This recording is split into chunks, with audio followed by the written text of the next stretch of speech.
after weeks and months after her son's death, was St. Louis, Missouri. So today, I present to you her words drawn from speeches and interviews to tell her story.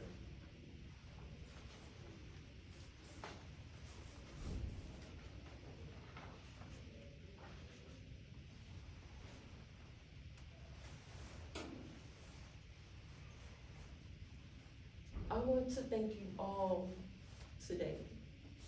Give me this opportunity to talk about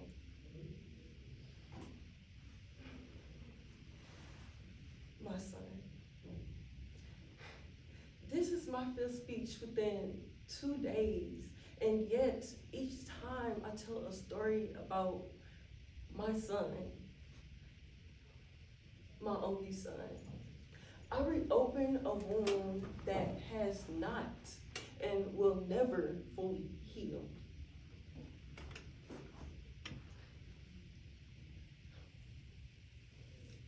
I cried more in Madison, Illinois than I ever think I would before a crowd. So I ask you all to bear with me within advance.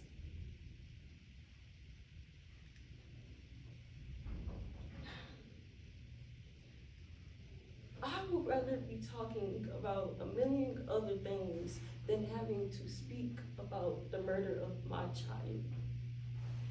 Yet, I understand the hatred that inflicted the wounds to end his life. That's why we have to speak against that hatred at every minute and every hour and every corner of this country until no mother had to endure the pain that tears at my heart at every second of every day.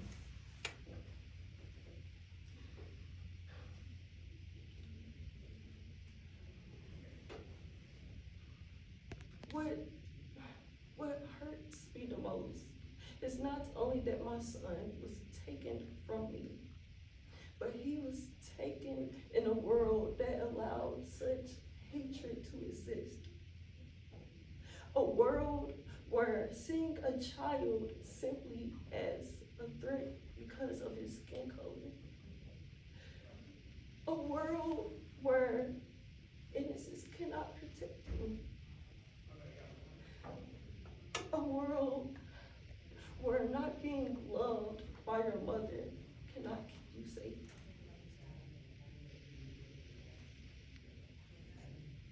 I raised my son to be kind. I raised my son to be respectful.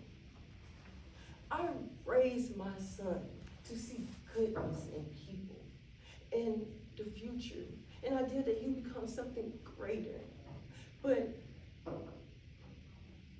none of that was enough to keep the hatred existing around him.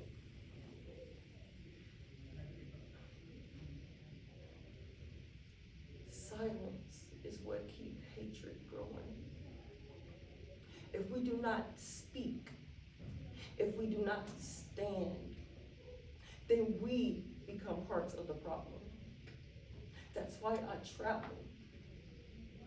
I travel to tell my son's story, even though it hurts me the most. Every city I enter, I carry my son with me. Not in just my heart, but in my voice, in my words, and in my purpose.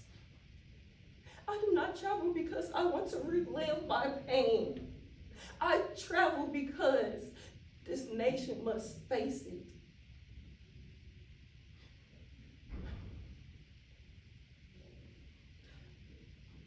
I left a Mississippi that didn't love me. I came to Chicago hoping for a less hateful life. I gave birth to my only son. A world, it was just a joy. Believing that I was bringing him into a world that was less hateful.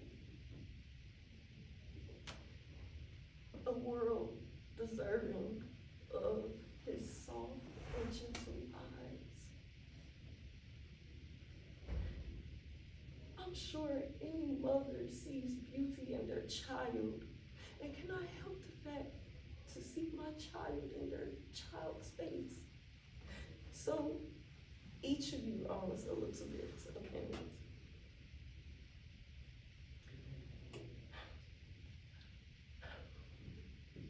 I had to embrace the fact that my son did not give his life. It was taken from him. But he died in a sacrifice so others may live. That's why his lynching should be a rallying point for Negroes to fight for the first class of citizenship. I am not bitter, though I could be, and I have every right to be. But I believe if I was bitter today, I would not be up here expressing to you all that we do not have to hate each other, just embrace each other. And I know what an evil thing race hatred is. But I cannot bring myself to hate the ones that is responsible for my only son's death. So I ask you all to not leave here unchanged. Do not leave here unchanged. Love one another. Embrace one another. May God keep you and your children safe. Thank you.